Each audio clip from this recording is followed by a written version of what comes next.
Hi, this is Peter Connolly. I'm an occupational therapist and founder of Lifestyle Awareness. This is my conversation with the guys at Sleep, Eat, Perform, Repeat. Delighted to be here with you today. Coming up on Sleep, Eat, Perform, Repeat. Self-talk it's such a key skill because, you think about when we do move towards what matters in life, when we're at the edge of our comfort zone, what shows up? Often it's negative self-talk, and it's how we can relate to that in a more flexible way. Yes, great to have you back on board for what is an episode jam-packed with practical tools you can take away from mental skills training, looking at imagery, self-talk, loads of pieces. So do tune in and listen intently to our guest today. We have Peter Connolly on the show. Thanks very much to all of you again for the feedback, for the messages we've been getting over the last few weeks. It really helps us understand what works with the show, what you love to see, what areas you really find interesting, and allows us to give value each and every week when we release this show on a Monday. So thanks very much for that again. If you haven't already, jump on Spotify, jump on Apple Podcasts, give us a rating, hopefully 5 stars, leave some feedback. We're very grateful every time it's done, and interact with us on our channels as much as possible. Thanks very much for all your support, and a quick shout out to another bit of support comes from our sponsor, Hawora, a performance wellbeing growth partner. Check out the website at haworalife.com. That's HAUORA life.com. Now let's dive into this excellent episode with Peter Connolly. We have stories, lessons and learnings.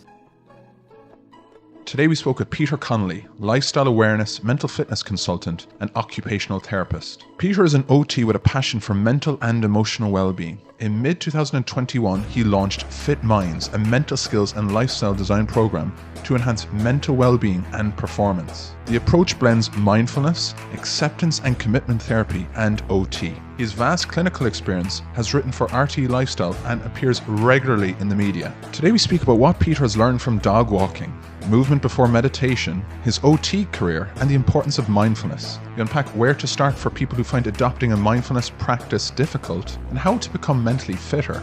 Peter opens up on self-talk outside our comfort zone, psychological flexibility, mental muscle training, his ambitions for work in sport, and how we can help teach our children the value of meditation and mindfulness. We discuss what energizes Peter's work, his advice for people suffering from anxiety through the pandemic, and the importance of flexibility, imagination, and compassion. There was so much in this. Thanks, Peter. Good morning, Peter. How are you? You were just telling us off air you've had a lovely morning. Yeah, thank you so much for the opportunity to be on the show. Yeah, I'm just back from a very cold, wintry kind of walk with the dog, and just escaped the rain as well. So I'm feeling that luck is on my side, and feeling slightly invigorated as well. I haven't been outside as well today. But yeah, life is going well, full of challenges like it is for most people. But, doing my very best to kind of focus on what matters, and delighted to be here today. Peter, people say that a dog tells an awful lot about its owner. So the question is, what kind of dog do you have?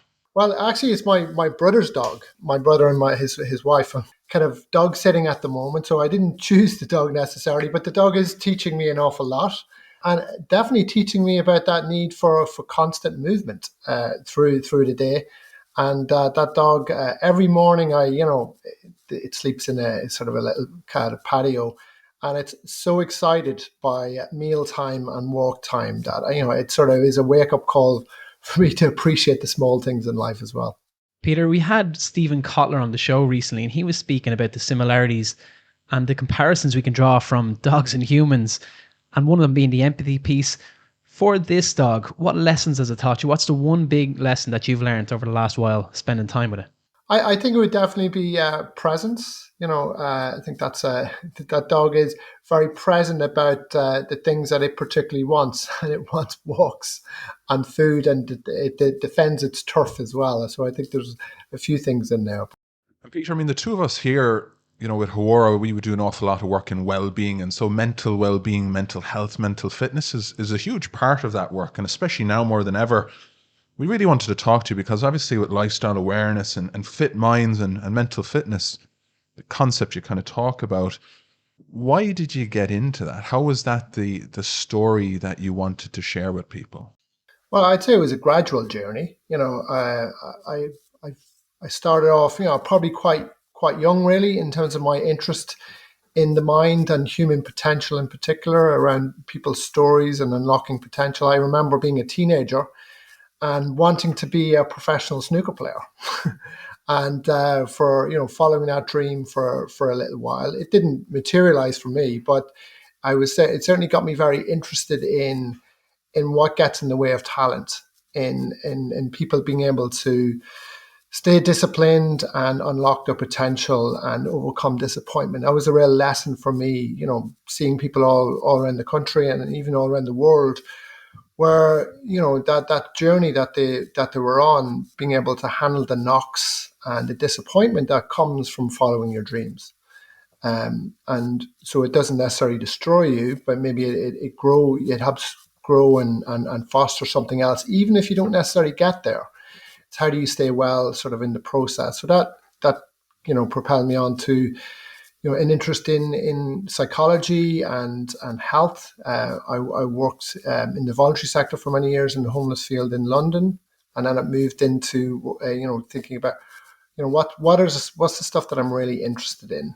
Do I want to become a psychologist? Do I want to become a social worker? That kind of thing. And I actually looked at occupational therapy because we were involved in a lot of practical projects that were involved in supporting people to occupy their time in a more meaningful way. People who, life had played them some tough cards, and maybe, they'd ended up in a position of homelessness. And through various activities and projects, finding meaning, and through doing, really, and finding themselves and having structure and learning skills in terms of whether that was playing football, being on a farm, music projects, that kind of thing. And the most the profession most aligned to that was occupational therapy, and it started me down that particular path in terms of qualifying as an occupational therapist, and then perhaps getting to a stage in my career where I needed to do my own work, not just about what I was interested in, but what was going to sustain me to do that work longer term. I think we can do our jobs, but how we can be in those jobs, particularly where we're seeing people, whether it's working with people who are really struggling, or there's a lot of stress or chaos or demand in the environment. I think that's something that maybe falls short of a lot of professional type training. So I hope that sort of gives some context of where I've maybe come from. So being an OT over 18 years obviously had its moment where you felt more aligned with the occupation and you kept at it for such a long period. What was it that you got energy from each and every day being that occupational therapist? Well, I'd say that occupational therapy is probably one of the most diverse professions within healthcare. Mm-hmm. It does offer tremendous opportunities to grow and to try out different things. So I always felt I was always learning, I was always growing. And because it has this sort of creative element too, particularly in mental health, I was be able to sort of blend, learning particular, activities or trainings. For example, I got involved in personal training and ran a gym and did my mindfulness teacher training. So I was able to blend a lot of physical stuff and learn about fitness. Also, it started me on that path around sort of more mental fitness and being able to sort of begin to look at sort of skills training to support people in the recovery. So I would say that as a profession, it provided lots of opportunities, as it does for many people, and it's making those choices and perhaps clarifying then what is it that you're more aligned with in terms of your values and vision for in terms of the profession and what you can bring to the table, and being able to pursue that quite proactively. So I think that I've definitely worked in environments where I was certainly given that autonomy and support to do that. I can't speak for everybody, but certainly that was my experience.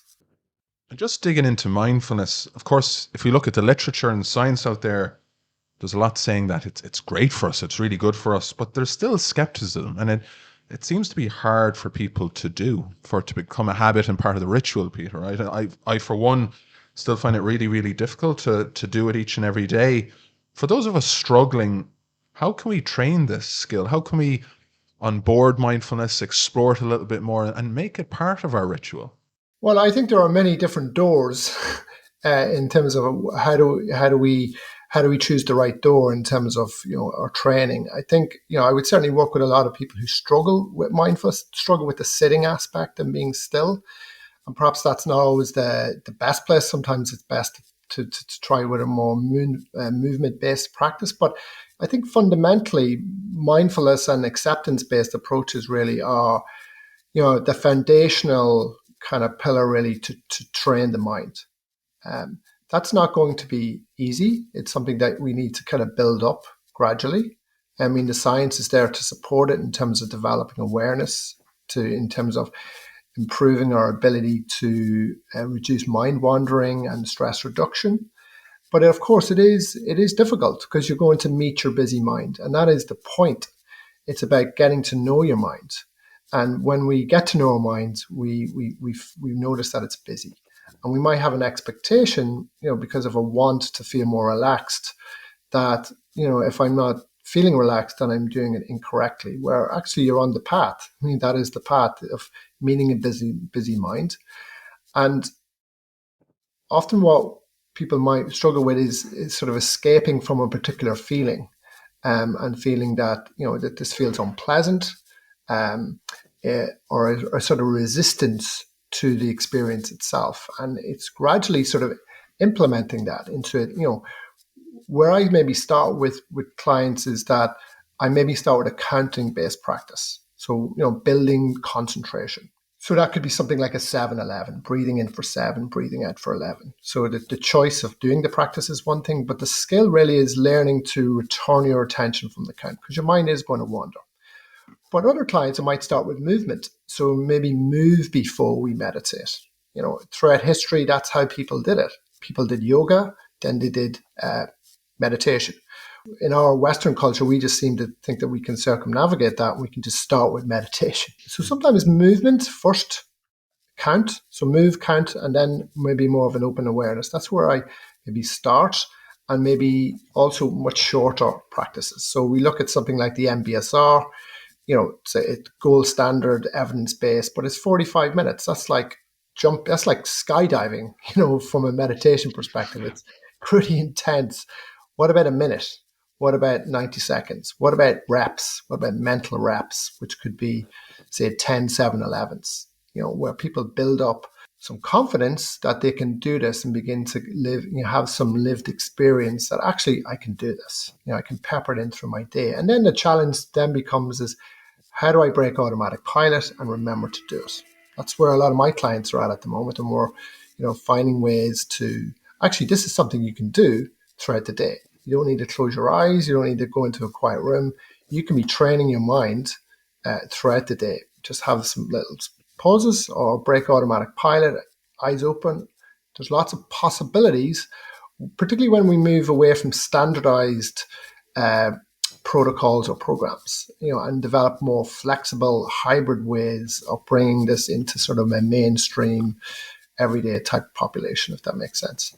That's interesting. We haven't really heard much about the movement before the practice piece from experts in the field.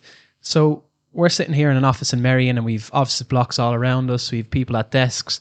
Is it enough for someone, and would it be effective enough if someone got up and walked around the city they find themselves in, regardless of nature or anything, and then come back to their desk and practice for 1 to 2 minutes? Will that be beneficial for them in terms of meditation?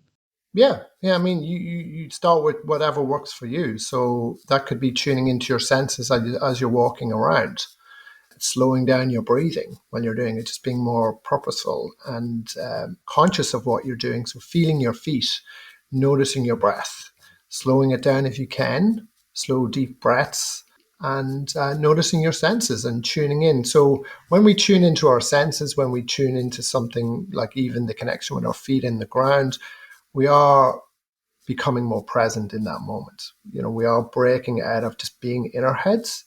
I mean, a little trick that I do with clients is that, I do a lot of movement, so we think about movement and we think about the powerhouse of regulation, which would be through proprioception and vestibular. So as physios, you probably are well aware of those terms, but for everyone else, it's proprioception is movements that, impact our awareness of body and space, but, through our receptors in our muscles and tendons, and the vestibular system through the inner ear, So vestibular, you could be standing on a balance board for like a minute, and just that ability to, to bring your attention to your feet. But the effect of that balance is activating the cerebellum, which is a powerhouse for regulation as well. So it's a quicker way in, maybe. So I've a lot of clients would say the ADHD and various neurodivergent sort of type labels, and they might struggle with sitting. So we start with something like a balance board. It's becoming very popular in a lot of office places around the country. The fact, the effect of balance can have in being able to self-regulate, but also being able to refocus our attention and make us more sort of, kind of refuel our focus, really. So I think there are lots of different things you can do, particularly if you don't have a lot of time, and just being able to know the role that movement can have for refueling cognition. And then perhaps then use a count or do some slow, deep breathing or mindfulness practice, where it's being able to pepper some of these things into your day in a way where you don't feel overwhelmed. You get some quick wins and you feel, yeah, I can do this. I'm on this path, Yeah, we love practical interventions and the tactics piece. Sometimes we kind of miss that when we're just talking theory. And I'm here looking over at Kieran, standing up on one foot, testing the balance, testing the proprioception. Absolutely. And look, Peter, just digging into FITMINDS a little bit and whether they're values or principles, kind of guiding principles, as it were. But you've got flexibility, imagination, and compassion, 3 really big words. What are the origins behind those words? Sure. So if we give you some context. So if we think about, having worked in places like John O'God's and Patrick's, Maudsley over a number of years, began to see really the value of therapy and, getting that psychological support. But a lot of those therapies and skills people were getting in when they were in crisis. And it was about getting them well again. They're all evidence-based. And thinking about, okay, that's great, but some of these skills can be taught at a much earlier stage. So if we look at what some of those skills are, if we think about flexibility, what that means, it's psychological flexibility. So that comes from an intervention or a skill set from acceptance and commitment therapy or acceptance and commitment training. So what that looks like is being able to sort of accept and make contact with difficult thoughts and feelings that might show up, particularly in moments of challenge, but being able to stay connected to what matters and connected to the present moment and take moves towards that. So it's not that I can only do these things when I feel like it, or I can only do these things when I'm not feeling anxious, that I choose my values over my kind of mental content that I have. So that comes from developing the particular skills around that. So flexibility or psychological flexibility is one of the pillars of the FITMINDS program, which is a mental fitness program. And it's also a key determinant of mental health. It's also a key determinant of being successful in performing in any space. So things like acceptance commitment therapy or acceptance commitment training and mindfulness-based approaches are slowly creeping into the high performance space and becoming quite a dominant set of tools in that space in traditional elite environments. But it's also the skills that we teach people to get back on their feet. They're not necessarily therapy in the traditional sense. There's skill sets. So it's like, well, surely that then lends itself to group-based work or, being able to train people much earlier, for example, in schools, in, more sort of kind of upstream type interventions to sort of move towards kind of prevention and keeping people well. Imagery then. So imagery, this was the mystery for me. I began to kind of really kind of look at the power of our imagination, our ability to formulate pictures and ideas and thoughts in our head ahead of time, seeing that the link there, because we do play that what if game and we imagine scenarios going badly, but we can also imagine things going well and being able to plan how we overcome obstacles. And, I was lucky enough to come across a team in the University of Plymouth who they have a methodology called functional imagery training, which blends motivational interviewing with imagery and being able to use imagery in a multi-sensory point of view. So you'd be traditionally going over the talking, type intervention, but then you go back over it with imagery. And what imagery is doing really is sort of activating that desire for change. It's more emotive than just pure kind of verbal processing or talking or reading or even writing down. So it's imagery is really at the cornerstone of both desire and craving. So it's quite it's a key building block in behavioral change, not just or to support people through behavioral change. And I think there are a lot of people out there who are doing either visualization or something similar, but have they brought that into the lab? Have they have they brought it into kind of research to that sort of level and blended it with a traditional talking based intervention? So that's where that last piece was around imagery. And then compassion, obviously that's compassion focused therapy or mindfulness, self-compassion practices, where you're bringing those practices alive that people can use to, as an antidote to support them with having more credible and compassionate self-talk, and being able to sort of overcome or be able to manage things like doubt or shame or blame or criticism that might show up in moments of difficulty or defeat even. Just being able to provide this as a sort of a framework, having looked at what would be the key mental skills that we would, what I personally would have loved to learn, but having spoke to, therapists and coaches around the world, what are the key mental skills that you would like to see? And that could be go across different diagnoses, but also in the therapy world, but also the high performance space, and what have a good evidence base behind them. So that's where we stuck with those kind of 3 pillars as a starting point. So we find ourselves coming out of this pandemic, hopefully, but there's still uncertainty. There's a lot of issues around what kind of obligation people will have, whether to go to offices or stay at home. What will hybrid work look like? So there's still that uncertainty remains. It just has a different lens at the moment. What kind of advice would you give the people facing into this, a new kind of angst, a new kind of anxiety, to overcome it and to maybe bring their best self forward going into 22 and beyond? Well, I mean, firstly, it's a very normal experience. It's that anxiety is very real. It's a very normal emotion to be experienced in our current times.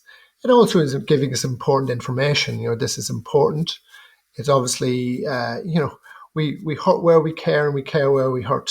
This is stuff that matters, and people have genuine concerns, and it depends on your own context, your own situation with family and stuff. I think being very connected to our values, I think helps us, our values and our vision and, what gives us vitality. You could call it a triple V, and being able to bring that alive every day. So how do we flavor and savor our values in our daily actions?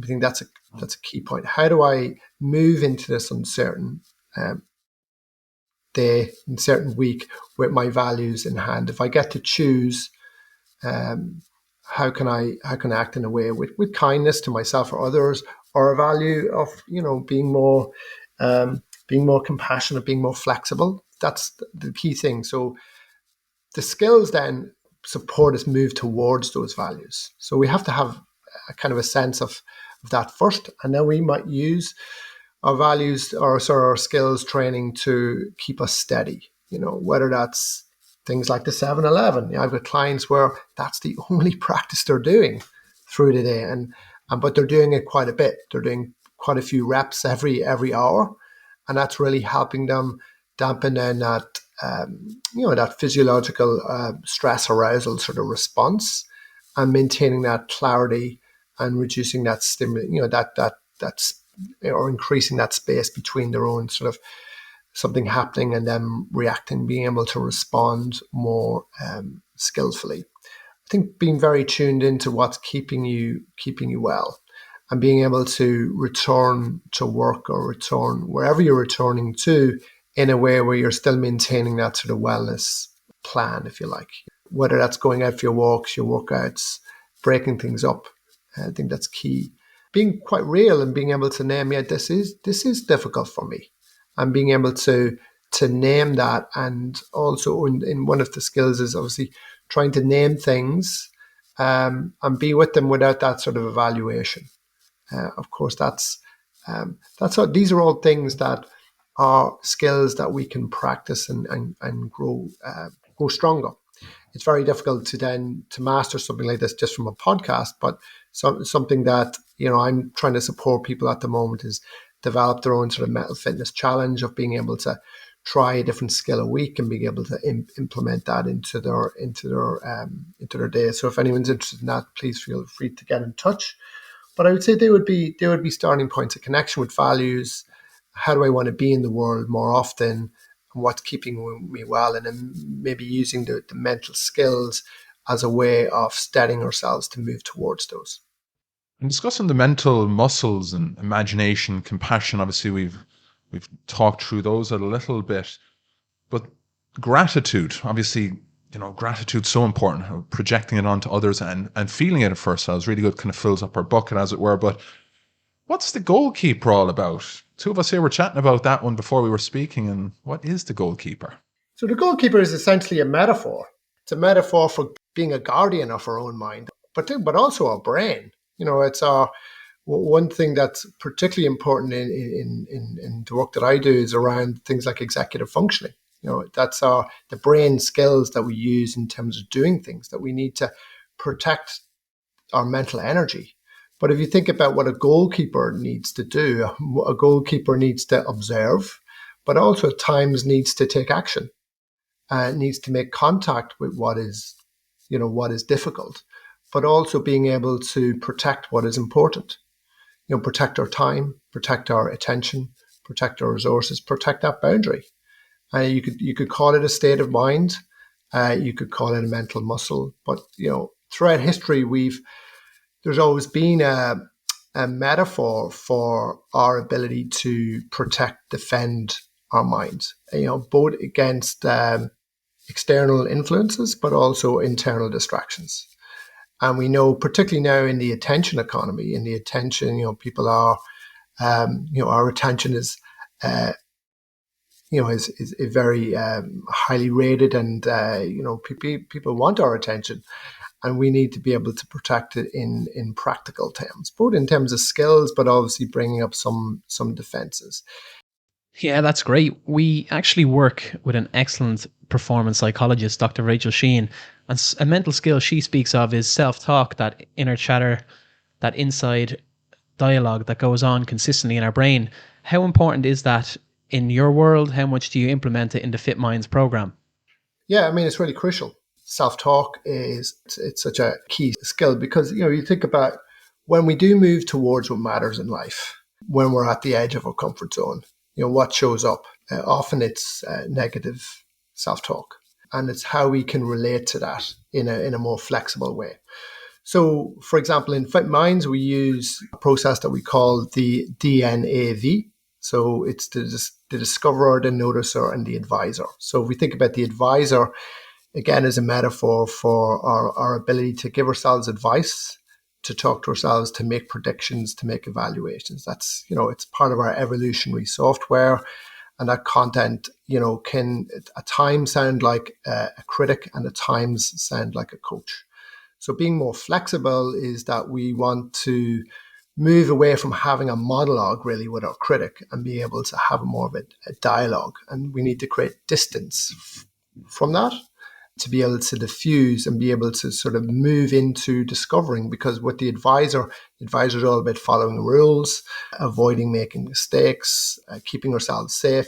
Where in life we have to take chances and we have to learn by experience, not by just making predictions or intellectualizing what we think is going to happen. So being able to be at times being more flexible, and at times also being able to ground and notice what's happening in our body, in our internal world. So that noticer. So that ability to flexibly move from advisor to discover to noticer, or, in each of those processes, and we do that in connection with and moving towards our values. What's important, what energizes us, who do we want to be in this moment. So that's where that skill is required, because obviously it's showing up in difficult moments, and it's how we can sort of bring that alive more. So Yeah, hope that makes sense. As you know, it's quite a challenge to maybe summarize in a couple of minutes, but so sometimes this can take a little bit longer to land. But it's certainly developed by the work of Louise Hayes and our team in Australia, and a good evidence base behind it, and is one of the ways that we're bringing ACT into working with younger people at the moment.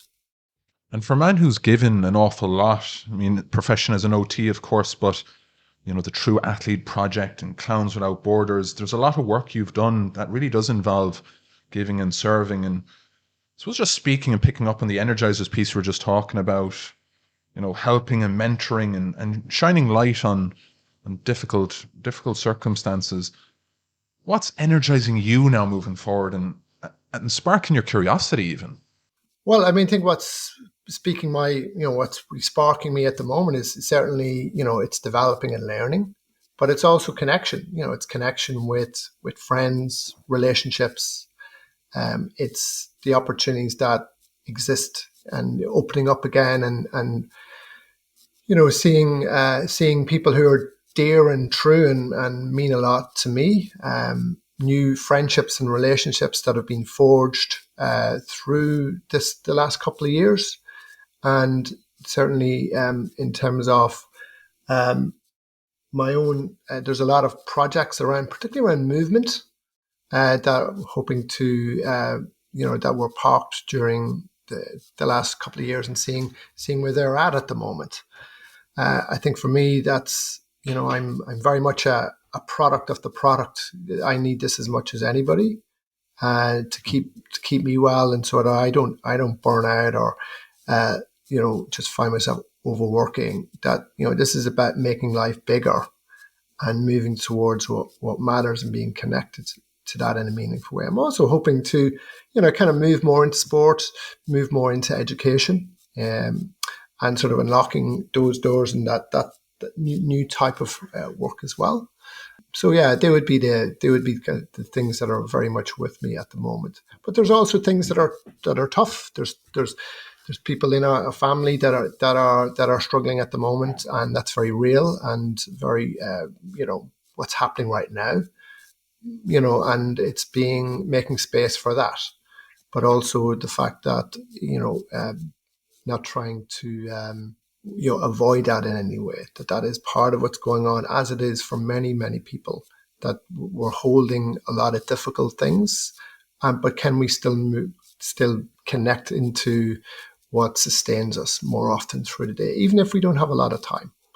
Can we do that in whatever time that we have, being able to reclaim that in some way? And then looking into sports and sports performance organizations and athletes, there's a lot of work in psychology in that area. What kind of areas are you looking to harness and maybe bear fruit with in terms of improving performance and improving the well-being of athletes and people in them organizations?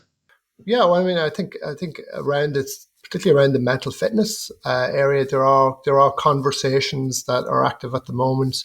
I mean, there's generally a lot of stakeholders in this space anyway, and there are some gaps. There are some things that are being done really well, but I would say that there's a lot of scope for particularly unlocking and making things more practical, particularly around whether we can bring more mindfulness and acceptance-based approaches into that space. That people aren't going to lose their edge by doing this; they're going to become maybe better at what they're doing in key moments, and being able to, I suppose, become more all-rounders and be able to support them with the demands and the difficulties and the lifestyle and the temptations that they may arise within that, but also the kind of disappointment. I think sport itself, there is scope for being a better role model in some respects, in terms of its potential role for supporting communities and inspiring communities, whether that's young men or women, and having a more a kind of a mindfulness and acceptance based kind of philosophy within that space as well. I think there's a lot of good work. I think you mentioned the True Athlete Project. There would be certainly an organization that I tried to support in some way throughout the last couple of years as well, because that's at the very heart of their kind of philosophy of how we can bring those sort of principles into sport and be able, and with sport can can be that inspiration for many people as it is. But there's certainly potential for more also. And speaking about the younger generation, I'm a dad and have some children there. And, we spoke to Graham Betchart before on this podcast about language, about how maybe normalizing meditation, mindfulness, kind of breathwork even kind of destigmatizes it and nearly removes the anxiety behind it. But how can we help kids maybe onboard this and let it be a little bit more normal for them as a behavioral piece? Because we all pick this up a little bit later and when we're older, but imagine if the younger generation were starting to understand these mental fitness skills at a younger age so that they can take on social media and other challenges that come their way. Yeah, and I mean, I would even move away from being stronger. I would use language even like flexible or strong, maybe. But we got to make it more relatable.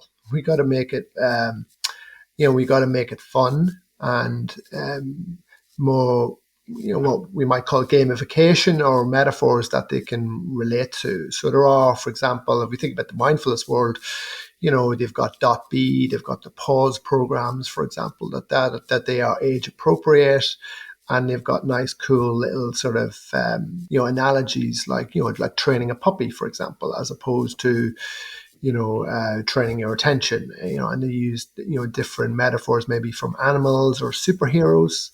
A number of people have brought in analogies from superheroes, and a superhero might have their own kind of kryptonite or their own struggle, but that is often the source of their strength. So being able to reframe difficulties or diversity, if they're feeling different from their peers, that they may also have hidden talents that we need to use different kind of language to connect with. And that takes a little bit of work. Some people are better at it than others, of course. But there is some good work out there, and it's looking at those sort of programs and stuff. I think definitely Louise Hayes, DNAV, is fantastic, and it's doing great work over in Australia, and how that's we can see that as a mental skills program through schools and how that's been done. But I think movement as well, maybe starting off with movement as a way of regulating. And if we think about saying, like, from an OT perspective, we would be using movement and play and activities as a way of providing those sort of skills, being able to use skills that, whether it's drawing, or whether it's being in a balance board, or whether it's being on a trampoline, or those kind of very rich sensory activities can lend themselves to being more, really powerful for self-regulation and very powerful for being able to refocus.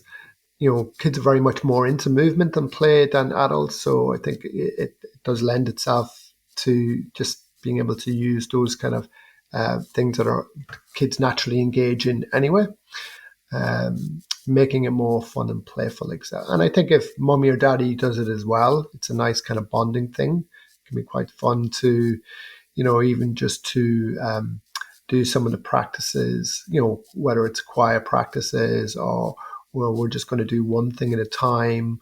We're going to, park our phones away. We're kind of modeling and learning. It's a nice way of bonding, but also that, it can be challenging. But kids love seeing their parents do this stuff as well, I think. And they just love spending time with us, really, and we can do that in a creative way where actually they don't realize it, but they're building skills at the same time. Thanks, Peter. We've certainly enjoyed spending time with you today. One last question, and it's the question we ask everyone who comes on the show. It's, what does high performance mean to you, Peter Connolly? I think for me, it's really, it's an alignment between the person, the occupation, and the environment. I think that's really where high performance intersects. I mean, we can look at the individual. Individuals can definitely build skills and become better at things. But I think for that ultimate high performance, we've got to have that sweet spot between those three things. And Peter, just thanks very much for your time today. I mean, we really, really enjoyed it. And just talking about connection, we're looking forward to having you up here and going out for some lunch here in Dublin together. That'd be lovely. And really wishing you all the best. Stay well, stay healthy. And yeah, thanks again for your time today.